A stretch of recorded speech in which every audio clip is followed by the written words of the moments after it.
Market Mantra. Market Mantra. Market Mantra. Market Mantra. Market Mantra.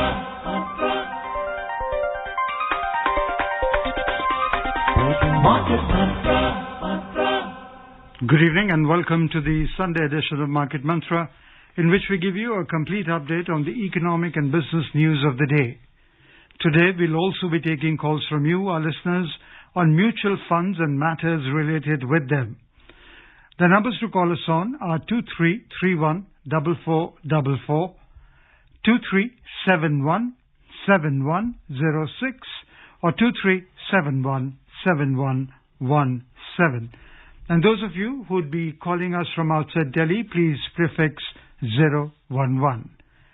My name is Rajesh Lake, and with me is my co-anchor in Hindi, Subodh Mishra. नमस्कार श्रोताओं, कारोबारी खबरों के साथ market मंत्र हाजिर है। आज रविवार है और हर रविवार की तरह आज भी हम म्यूचुअल फंड से जुड़े आपके सवालों को प्रोग्राम में शामिल करेंगे। आप हमें फोन करके म्यूचुअल फंड से जुड़ी जानकारियां हासिल कर सकते हैं। हमारे फोन नंबर हैं 2331-4444, 2371-7106 और तीसरा नंबर है 2371-7117। दिल्ली से बाहर के श्रोता इससे पहले एसटीडी कोड 011 डायल करें। आपके सवालों के जवाब देने के लिए हमारे साथ हैं mutual funds expert Dhirendra Kumar. Dhirendra, कार्यक्रम में आपका स्वागत है। Warm welcome Dhirendra. Thank you sir. पहले हेडलाइंस के साथ हैं Rajesh. 3 IPOs to get listed tomorrow. Foreign investors pull out over 13,000 crore rupees from the Indian equity markets in 2 weeks of November. And global crude oil prices fall for the third straight week. कल होगी 3 IPOs की listing. नवंबर के पहले 2 सप्ताह में विदेशी निवेशकों ने भारतीय शेयर बाजार से 13,000 करोड़ रुपए से ज्यादा की रकम निकाली और विश्व बाजार में कच्चे तेल की कीमतें लगातार तीसरे हफ्ते गिरी।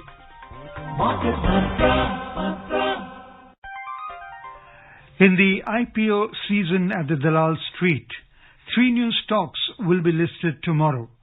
These companies are PB Fintech, the parent company of Policy Bazaar and Paisabazaar, SJS Enterprises, and Sigachi Industries. The IPO of these 3 companies were open for subscription between November 1 to 3. PB Fintech was the largest IPO among the 3. The company raised 5,625 crore rupees. PB Fintech was overall subscribed 16.59 times. The stock of Sigachi Industries, which raised 125.43 crore rupees via its initial stake sale, was subscribed about 102 times. SJS Enterprises, a decorative aesthetics player, sold its shares to raise 800 crore rupees via its initial stake sale. It received the weakest response amongst the 3 IPOs. It was subscribed only 1.59 times. आइए अगली खबर पर नजर डालते हैं। नवंबर के पहले 2 हफ्ते में विदेशी निवेशकों ने भारतीय शेयर बाजार से 13,000 करोड़ रुपए से ज्यादा की रकम निकाल ली है। ताजा आंकड़ों के अनुसार विदेशी निवेशकों ने शेयर बाजार से 13,550 करोड़ रुपए निकाले, लेकिन ऋण बाजार में 1,272 करोड़ रुपए का निवेश किया। इस तरह कुल मिलाकर देखें तो भारतीय पूंजी बाजार से संस्थागत विदेशी निवेशकों ने नवंबर में अब तक 12,278 करोड़ रुपए निकाले हैं। अक्टूबर में उन्होंने भारतीय पूंजी बाजार से लगभग 12,700 करोड़ रुपए निकाले थे, लेकिन उससे पहले सितंबर में उन्होंने 26,517 करोड़ रुपए और अगस्त में 16,459 करोड़ रुपए का निवेश किया था। Dhiren, what do you have to say about these IPOs, the 3 IPOs that are going to be listed tomorrow? What do you see the prospects going forward for them? There are 2 ways of looking at the prospect. One is that, how will this company do? And what will happen to the IPO getting listed? People paid some money and how much, at what price it will be listed. Very difficult because, this has gone into a very unusual frenzy. The IPO market or investors' appetite for this and the way people have invested into IPO and made profit. People are believing that, these are companies where you can't really go wrong and wherever you invest. That is not actually true. At some point it will come to an end. People will invest and and at some point it will not work. It has happened in the past. It has happened 3-4 times in the past. Let's see when it happens. About these companies doing well, that will take its own time, because most of these companies, either they may, except for Nykaa, nobody is even making profit. And most of them have officially said that they don't visualize that they will be, they are unlikely to be profitable in foreseeable future. This is one of the stated risk factors. So when they make profit, how much do they make it, and what is the amount of money investors have poured into some such companies? It's a big question. I'm apprehensive about many of these companies. Some of them will definitely do well over time, but most of them are going to be a struggle. चलिए, चर्चा जारी रहेगी। धीरेन्द्र, इस पर एक collar है हमारे साथ जोधपुर से, डॉली मेहता। डॉली, स्वागत है आपका, सवाल पूछें। Thank you. मैंने एक्चुअली कुछ हफ्ते पहले DSP वर्ल्ड एनर्जी फंड में कुछ लगभग 50,000 रुपीज लगाए थे।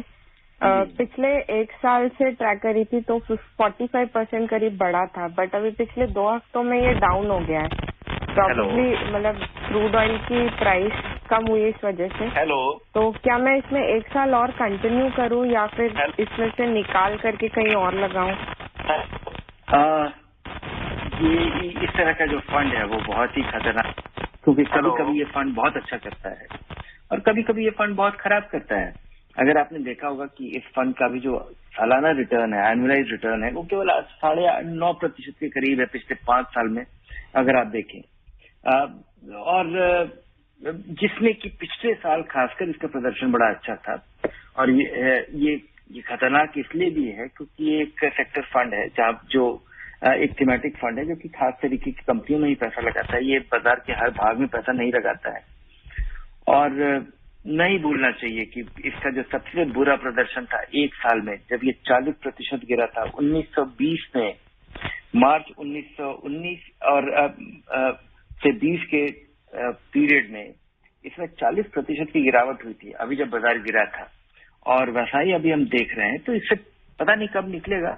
अगर आप कई सालों के लिए अगर आप सोचती हैं तभी आप इसमें बनी रहें, अन्यथा ये लंबा भी लग सकता है। Joining us now from Delhi is Varun. We welcome you, Varun. Please ask your question.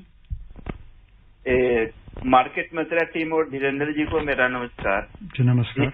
Dhirendra जी से मेरा प्रश्न है कि मिड कैप में मेरा DSP का फंड है, फ्लेक्सी कैप में पराग पारिक का है, और मेरे पास जैसे बैलेंस एडवांटेज फंड है तो इसमें ICICI का है, और ये स्मॉल कैप में SBI और कोटक का है, और बैलेंस में ICICI और HDFC का हो गया। तो मेरा होराइजन 10 साल से ऊपर का है, और जैसे बैलेंस एडवांटेज फंड और स्मॉल कैप में मैं एक फंड ऐड किया हूँ और स्टेगर वे में लगा रहा हूँ। और ऐसा मैंने वो फ्रैंकलिन टेम्पल्टन में जो कुछ दिनों के लिए साल भर लगभग फंड रुक गई थी सर, तो उसके कारण मैंने ऐड किया है। तो ये ठीक है या नहीं है? और हाल में मैंने एक ESG में लगाया था, उस थोड़ी सी राशि, हालांकि आप मना करते हैं कि थीमेटिक फंड में नहीं लगाना चाहिए, लेकिन उसमें 50% के आसपास रिटर्न है, तो मेरे को वहां से प्रॉफिट बुक कर लेना चाहिए कि वो ठीक ठाक है? मार्गदर्शन करें, धन्यवाद। बड़ा मुश्किल है, आपके पास ढेर सारे फंड हैं और आपको अपने फंड को कम करना चाहिए, ताकि इस पे आप नजर, जब कोई फंड अच्छा करे तो आपको लगे कि खासा फायदा हुआ है। बहुत जगह जब आप पैसा लगाते हैं और आप एक्टिवली मैनेज फंड, ऐसा फंड जिसमें कि फंड मैनेजर आपसे पैसा लेता है, या इनका मैनेजमेंट फी ऐसा होता है जिसमें जो कि इंडेक्स फंड से काफी ज्यादा है, इसलिए ताकि वो इंडेक्स को बीट कर पाए। और मुझे उम्मीद है कि आपने जिस तरह से फंड का चुनाव किया है उसमें इंडेक्स से ज्यादा रिटर्न आपको मिल पाएगा। लेकिन कभी कभी आप निराश होंगे और कभी कभी आप बहुत खुश होंगे, और कुल मिला के आपका पैसा चूंकि इतने जगह फैला होगा कि कहीं ये इंडेक्स जैसा आपका अंडरलाइन, अगर आप सारा जो पैसा आपका लगा हुआ है उसको देखें तो कहीं आपका पैसा इंडेक्स फंड जैसा नहीं हो, तो और आप बेवजह खुश हो रहे हो कि कुछ अच्छा कर रहा है कभी और कुछ पूरा कर रहा है कभी। इसको करने का 2 तरीका है, या तो आप 2 या 3 10 साल से ज्यादा की आपकी अवधि है, 2 या 3 मल्टी कैप या फ्लेक्सी कैप फंड में पैसा लगाएं और आपका काम हो जाता है। आप बाजार के हर भाग में आपका पैसा इन्वेस्टेड होगा। दूसरा चीज की इस आप उतार चढ़ाव से अगर आप से आपको परहेज नहीं है, इससे आप अगर परिचित हैं और आपको चिंता नहीं होगी, तो 1 या 2 फ्लेक्सी कैप रखिए, या फिर उसको रखे बिना फ्लेक्सी कैप के ऊपर 1 या 2 मल्टी कैप, 1 या 2 मिड कैप या स्मॉल कैप, 3-4 फंड के पोर्टफोलियो से आपका काम हो जाता है और इसमें आपका नजर भी बना रहेगा। फायदा होने पे आपको खासा फायदा भी होगा और जब नुकसान होगा तो आप उसके लिए कुछ कदम उठाएंगे। जब आपका थोड़ा सा पैसा कहीं लगा होता है तो जब वहां पे गिरावट होती है तो आपको लगता है कि कम पैसा लगा है, कोई खास बात नहीं है, बने रहते हैं। और ये जो ESG फंड है या बैलेंस्ड एडवांटेज फंड है, ये इनका एक रोल है। ESG फंड के बारे में तो मुझे लगता है कि ये ज्यादा मार्केटिंग के लिए या करीब ये डाइवर्सिफाइड फंड है, यहाँ पे आपको फायदा हो गया है, अच्छी बात है। लेकिन ESG फंड में जब आपने पैसा लगाया उसके बाद उस समय अगर आपने किसी और फंड में भी पैसा लगाया हो तब भी शायद आपको खासा फायदा हुआ रहता है। आप इसकी तुलना कर लें जरूर वैल्यू रिसर्च ऑनलाइन पे। इनके बिना, बैलेंस एडवांटेज और ESG के बिना एक अच्छा पोर्टफोलियो बहुत अच्छी तरह बन सकता है, खासकर इस उतार चढ़ाव से अगर आपको दिक्कत नहीं होती है तो। दिल्ली से संतोष हमारे साथ हैं। संतोष, स्वागत है आपका, सवाल पूछें। हेलो, नमस्कार सर। नमस्कार सर, मैं संतोष कुमार प्रजापति दिल्ली से जी। मैं सर धीरेन्द्र सर से ये जानना चाहता था कि इस समय अगर 10-20 हजार में कोई म्यूचुअल फंड लिया जाए तो कौन सा सबसे अच्छा रहेगा और उसको लेकर के 8-10 साल के लिए मतलब जो है छोड़ दिया जाए। जी, अगर आप पहली बार इन्वेस्ट कर रहे हैं तो हमेशा मेरी सलाह होती है कि बैलेंस्ड एडवांटेज फंड या अग्रेसिव हाइब्रिड फंड, जो कि में पहले बैलेंस फंड कहा जाता था, उनमें पैसा लगाएं। उनमें उतनी गिरावट नहीं होती है जब बाजार में गिरावट होती है, और नए निवेशक के लिए ये जरूरी है कि गिरते बाजार लगाने की तुरंत बाद अगर बाजार गिरे तो सब बने रह पाने के लिए सक्षम हो। दूसरा कि अगर आपको टैक्स इन्वेस्ट करके अगर आपको टैक्स की छूट मिलती है, अगर आप टैक्स बचा पाते हैं, तो आपका पहला निवेश टैक्स सेविंग फंड में हो सकता है, क्योंकि वहां पे आपका पैसा 3 साल के लिए लगाने के बाद आप 3 साल तक नहीं निकाल पाते, जिस वजह से आपको आमतौर पे फायदा होता है। तो ये 2 चीज करें, इन दोनों बैलेंस्ड एडवांटेज या टैक्स सेविंग फंड, इन दोनों में से किसी एक का चुनाव करें जरूरत के हिसाब से, और उसमें अपना 20,000 रुपए लगाइए। Gaurav now joins us from Ghaziabad. Gaurav, we welcome you. नमस्ते सर। मेरा सवाल है, मेरे पास एक पिताजी के पास कुछ फंड आया है 25-1 लाख, वो 5 साल के लिए अवेलेबल है, तो क्या अभी हमने उसको लिक्विड फंड में पार्क कर दिया है, लिक्विड डायरेक्ट में, तो उसको क्या हर महीने कुछ स्विच करें, हर फॉल पे करें, या STP करके ट्रांसफर करके इक्विटी फ्लेक्सी कैप में डालें, या कोई मल्टी कैप में डालें या लार्ज कैप में डालें? क्या आपके हिसाब से बेस्ट रहेगा जिससे हमें एक बिना टेंशन लिए रिटर्न 5-1 साल बाद देखने मिलेगा, फर्स्ट क्लास रिटर्न देखने मिलेगा 5 से 8 साल? हाँ, उससे पहले हमें वो देखना नहीं है, लेकिन डर ना लगे बीच में। और लिक्विड फंड में हर महीने स्विच करना, थोड़ा फॉल पे करें, या STP कर दें हर महीने फिक्स्ड अमाउंट की 2 साल के, जैसे आप कहते हैं कि 24 महीने में स्विच कर दीजिए सारा पैसा 25 लाख। Thank you.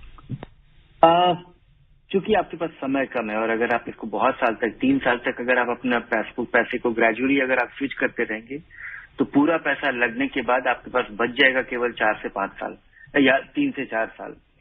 मुझे पता नहीं है आपको पैसे की जरूरत एग्जैक्टली कब पड़ेगी, और क्या जब पड़ेगी तो सारे पैसे की जरूरत एक साथ पड़ेगी। आप कोई उचित फंड का निर्धारित करें। ये बैलेंस्ड एडवांटेज हो सकता है क्योंकि आपके पास बहुत समय नहीं है पूरा पैसा लगने के बाद, या फिर इक्विटी सेविंग्स फंड जिसमें कि बहुत कम पैसा इक्विटी में लगा रहता है और अधिकतर पैसा फिक्स्ड इनकम में रहता है। अगर आप इक्विटी सेविंग्स में लगा रहे हैं तो अगले 12 महीने में पूरे पैसे को एक निर्धारित समय पे हर सप्ताह या हर महीने आप इस पैसे को स्विच कर दीजिए, ताकि इस उतार चढ़ाव की वजह से कुछ फायदा भी शायद हो जाए और आपका पैसा 1 साल के बाद पूरी तरह से इन्वेस्टेड हो। लेकिन पूरा पैसा जो है उसका एक छोटा सा भाग ही इक्विटी में लगा रहेगा। और अगर आप अगर आपको उस पैसे की सचमुच बहुत समय तक अगर जरूरत नहीं पड़ेगी, तब मेरी सलाह होगी कि बैलेंस्ड एडवांटेज में स्प्रेड करें, और यहाँ पे आपका जो समय लगाने का जो समय है वो भी थोड़ा लंबा होना चाहिए। लेकिन ये इस बात पर निर्भर करेगा कि इस पैसे की जरूरत आपको असल में कब पड़ेगी या अंदाजन कब पड़ेगी, वो आप ही बेहतर जानते हैं। इस वजह से बैलेंस एडवांटेज टाइप जैसे फंड में थोड़े ज्यादा समय में स्प्रेड करके लगाए। इक्विटी सेविंग जिसमें कि इक्विटी कम होता है, वहां पे कम समय में अगले 10-12 महीने में आप उसको स्प्रेड करके लगा सकते। मुंबई से कल्पना हमारे साथ हैं, स्वागत है आपका, सवाल पूछें। हेलो जी, हेलो जी, अपना सवाल पूछिए। आपकी आवाज बहुत धीमी आ रही है। मेरा नाम कल्पना गड्ढा है, मैं बम्बई से बोलती हूँ। जी, वीरेंद्र जी से पूछना है, थोड़ा मेरा लंबा है पूछना। ये फंड में मैं बहुत ही कंफ्यूज हूँ। एक IIFL blended fund series A में मैंने 1 CR लगाए थे 2017 में। अभी मार्केट थोड़ी बड़ी है तो उसमें मुझे थोड़ा मतलब अच्छा मुनाफा हो रहा है, तो मैंने उसको लिक्विडेट करने की कोशिश की, तो इतनी सारी कंडीशंस है ना, मैं बहुत कंफ्यूज है। जैसे वो कहते हैं कि सिर्फ गुरुवार को ही हम थर्सडे को ही बेच सकते हैं, और उसकी NAV वगैरह वो दे नहीं सकते हैं, कुछ भी। तो उनका प्रॉब्लम है या फिर मुझे उनसे ठीक से बात करना नहीं आती है। और स्टेटमेंट जो मांगते हैं वो स्टेटमेंट के हिसाब से अगर लिक्विडेट करना चाहते हैं तो वो कहते हैं कि नहीं, ये नहीं मिलेगा।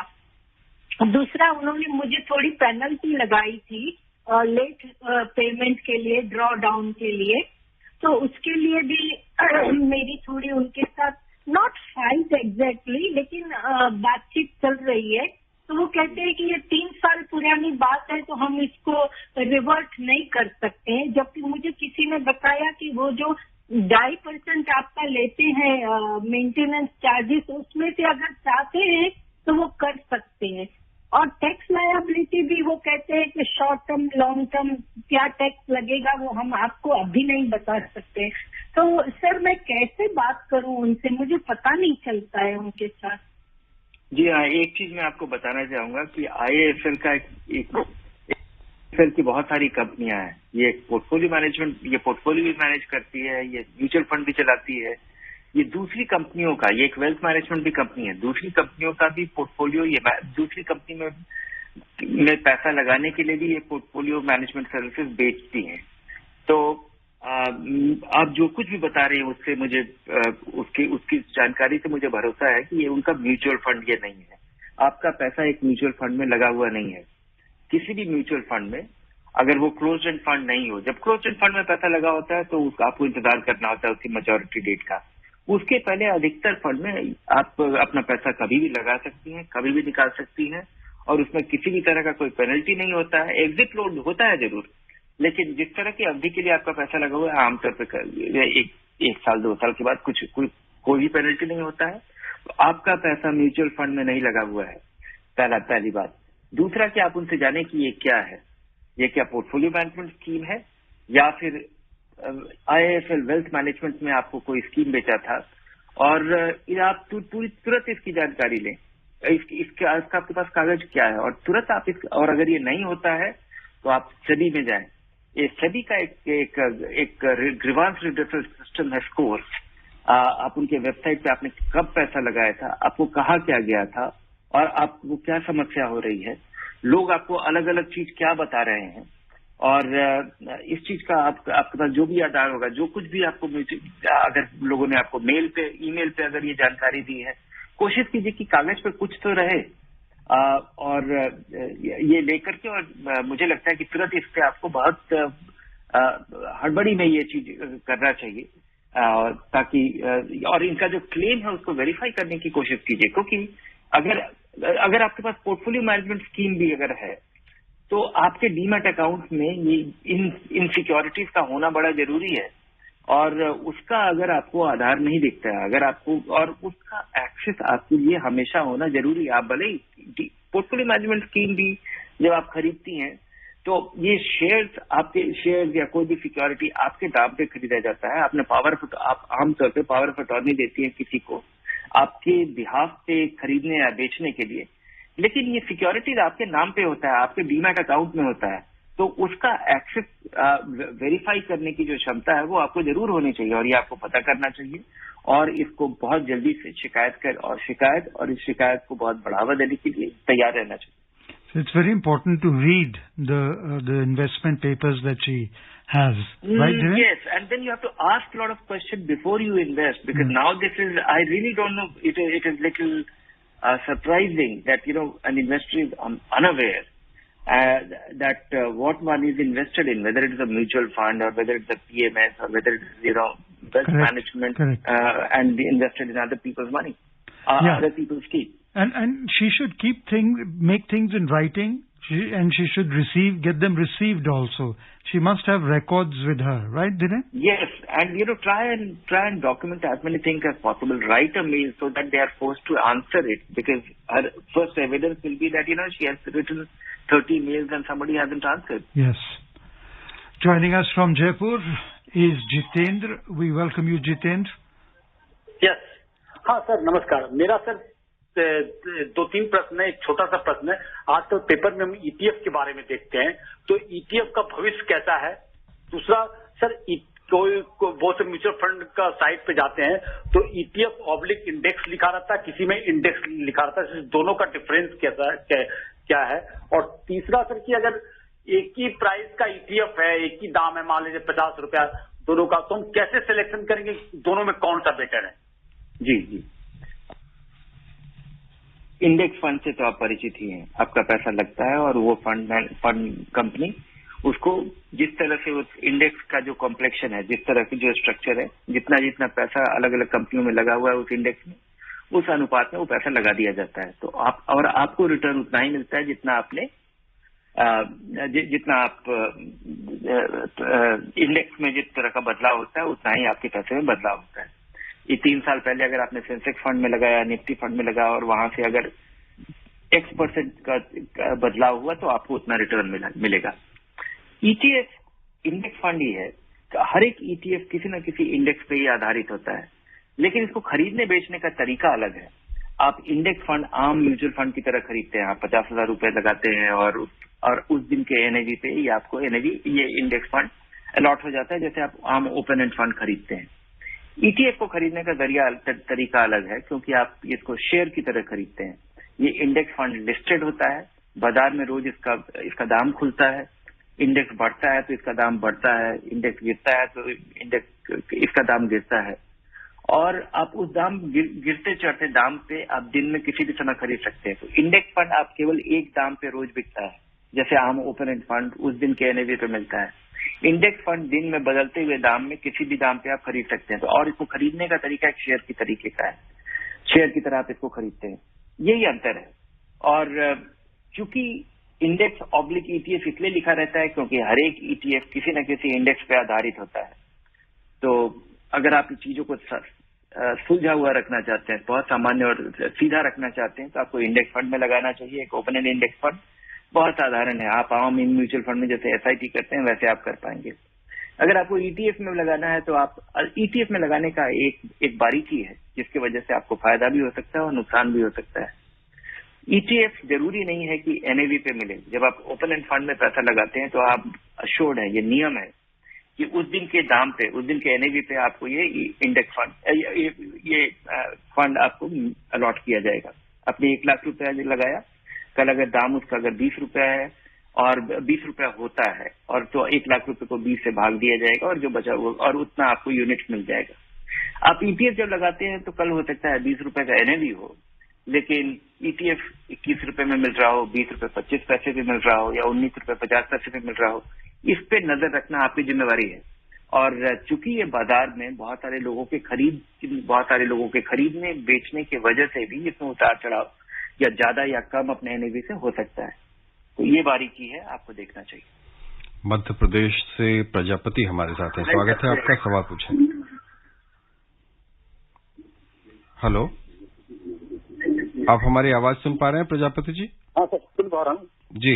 आप सवाल पूछें. सर, मैं जानना चाहता हूँ सर, ये म्यूचुअल फंड में जो इन्वेस्ट करते हैं तो सर ये ऐप के जरिए या SBI के म्यूचुअल फंड की वेबसाइट से जो पैसे लगाते हैं सर में, तो ये कितना सेफ और सुरक्षित रहता है? इसलिए ग्रो ऐप से लगाते हैं सर में? जी जी हाँ, बहुत सारे ऐप के जरिए आज के म्यूचुअल फंड में लोग पैसा लगाते हैं और इसमें पैसा लगाना बड़ा आसान हो गया है, क्योंकि इन ऐप्स का इंटरफेस इतना आसान है कि एक बार अगर इसकी शुरुआत हो जाए तो कभी भी पैसा लगाएं, कभी भी लगाएं, बिना किसी की निर्भरता पे। 2-3 तरीके की सुरक्षा है जिसको कि आपको ध्यान देना चाहिए। एक तो कि इनके जरिए जब आप पैसा लगाते हैं तो ग्रो कंपनी के पास ग्रो ऐप के जरिए जब लगाते हैं, या पेटीएम मनी या ईटी मनी या इस तरह के बहुत सारे ऐप्स हैं, उनके जरिए जब आप लगाते हैं, किन्हीं के जरिए भी लगाएं, तो उनमें लगाया हुआ जो पैसा है वो उनके पास कभी नहीं जाता। आपका लगाया हुआ पैसा उनके जरिए तुरंत बॉम्बे BSE के, चूंकि ये कंपनी BSE का स्टार यूज करती है आपके पैसे में इन्वेस्टमेंट के लिए, या दूसरे ऐप जो है वो सीधा आपका पैसा वहां ठहरता नहीं है। और उसके बाद चूंकि वहां ठहरता नहीं है, आपका पैसा वहां जाता है। आप जब इस पैसे को निकालेंगे तो ये पैसा उनके जरिए आता भी नहीं है, आप उनके जरिए केवल आप ऑर्डर देते हैं और पैसा आपके खाते में सीधा म्यूचुअल फंड कंपनी के आपके खाते में सीधा आता है। तो ये बड़ा अंतर है। अब इस बीच में जिस तरह से इसका डिजाइन है, जिस तरह से ग्रो ऐप या बाकी सारे ऐप बने हुए हैं, अगर ये बंद भी हो जाते हैं तो आपका पैसा आपका कोई नुकसान नहीं होगा, क्योंकि इसमें लगाया हुआ जो भी पैसा है जो कि म्यूचुअल फंड कंपनी में है, और वहां पे उनसे आप इंडिपेंडेंटली भी डील कर सकते हैं। जरूरी नहीं है कि आप उनके पास जाए, तो आपका पैसा सुरक्षित है।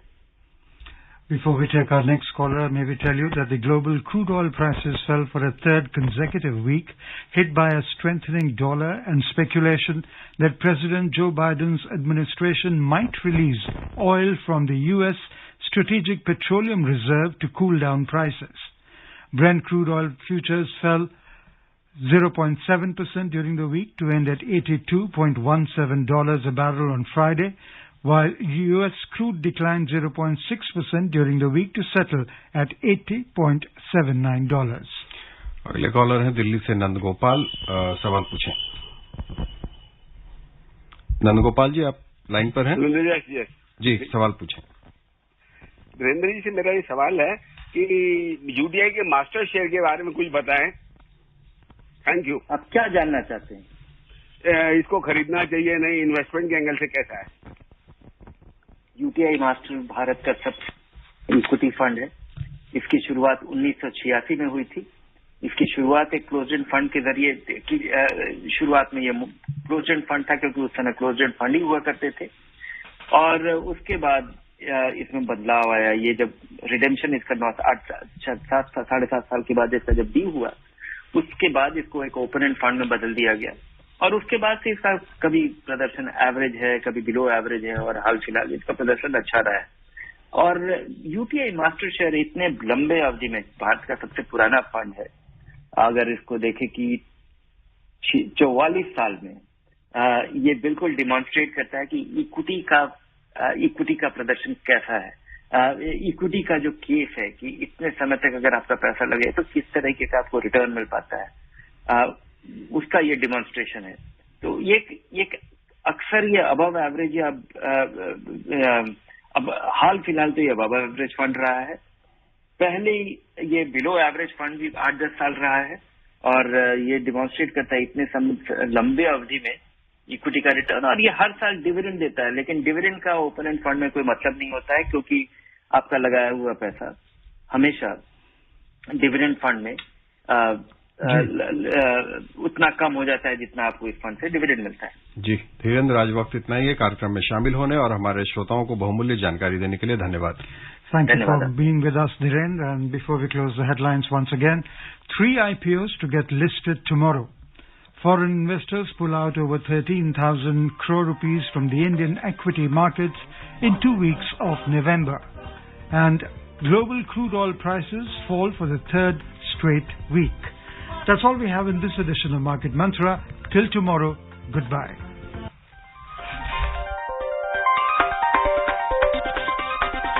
Market Mantra.